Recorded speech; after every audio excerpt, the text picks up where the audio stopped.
Hey guys, how are you? I want to explain to you something. It may feel basic to you, but I think I'll have some insight for you, and that is what is marketing.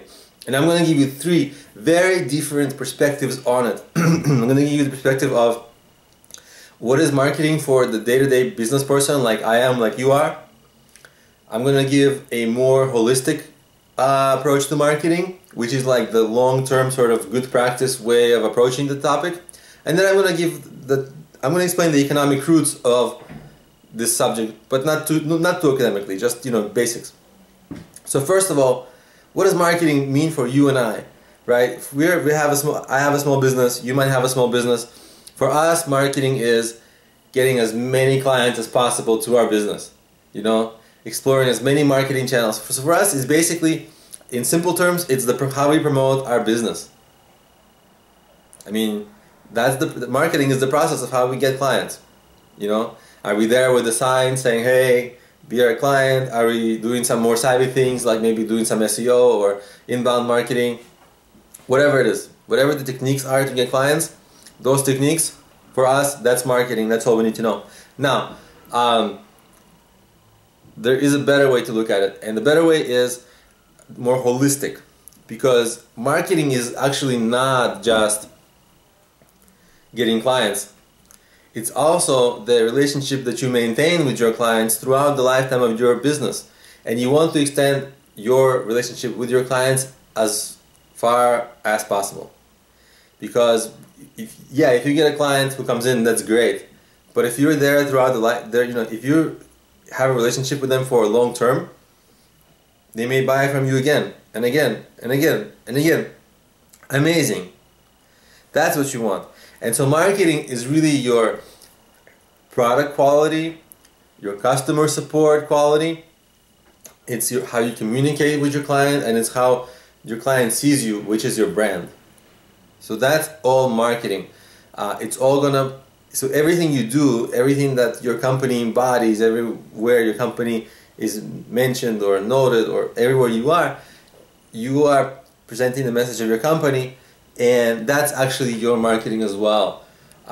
Because if you think about it, if I'm a customer for a long term, and at some point, like let's say one time in my life, I'm asked like, hey, do you know a good mechanic?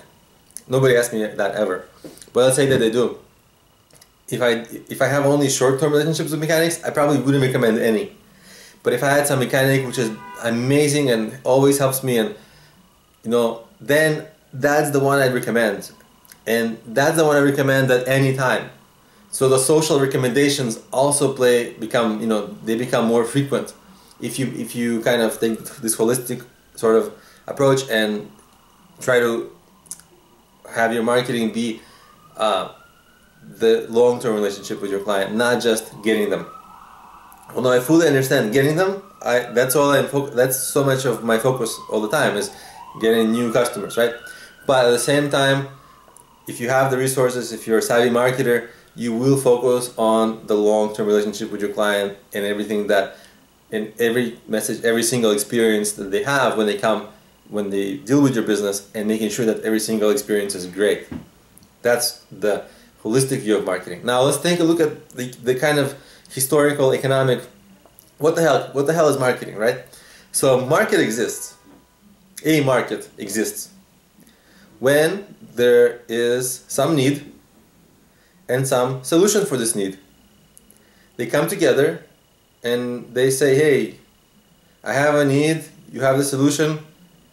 If the need is not great, then maybe I'll take it for free. I'll take the solution for free. But if the need is great, I'm willing to pay money.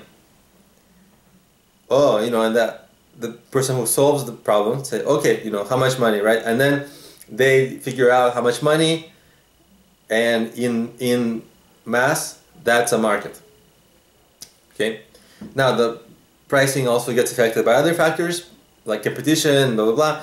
But that's the beginning of the market, right? I have a problem, I have a solution, they come together. That's the beginning of the market.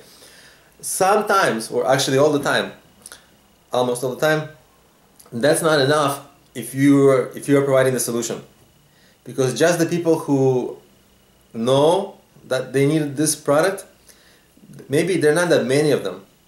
And what this person who provides the solution has to do is become more active in expressing the message of, hey, I have a great solution. And sometimes that gets to the point of reaching people who don't know that they have a problem yet, right?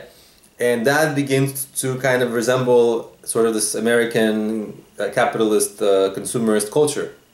Like, hey, I have a great car. Hey, I will make you look good. Hey, you know, buy my clothes. Hey, like, do this. Hey, buy this jewelry. Hey, get this gadget, right? You will look cool.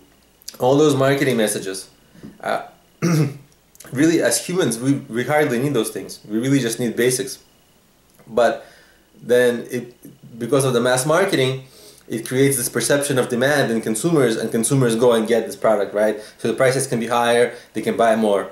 And that's the American sort of like the consumer culture created, right? By this mass marketing. We need cars, we need gadgets, we need clothes, blah, blah, blah. Great clothes, like we want to look like celebrities, blah, blah, blah, right? And they get you from a young age, like teenagers, kids. So you're pretty much programmed. So that's the bad side of marketing. That's why marketing gets a bad rap sometimes. But at root, marketing originates from providing a solution to a problem. So it's good roots, but it just never stops. At some point it becomes sort of bad. I mean, whatever. I'm not here to make judgments on good, bad. I'm just here to explain. So, but this is kind of where you are, right? Yeah, you provide a solution, but also sometimes just providing a solution to people who need it is not enough. So you've got to generate that demand.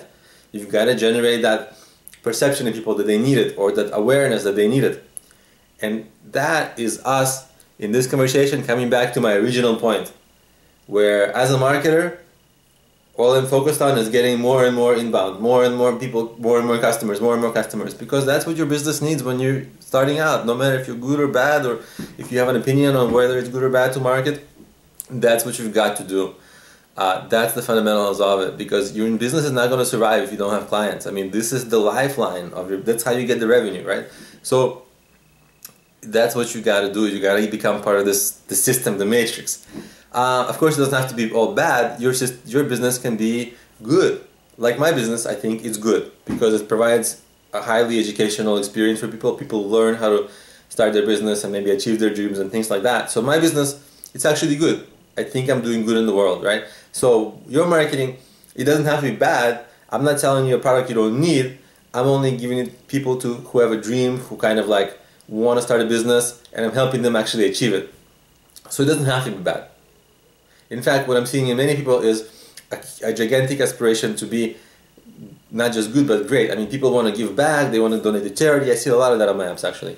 But that's kind of, I'm getting away from the topic here. The topic here is marketing. So I explained it to you from sort of 3 angles and how you see how it sort of comes back around.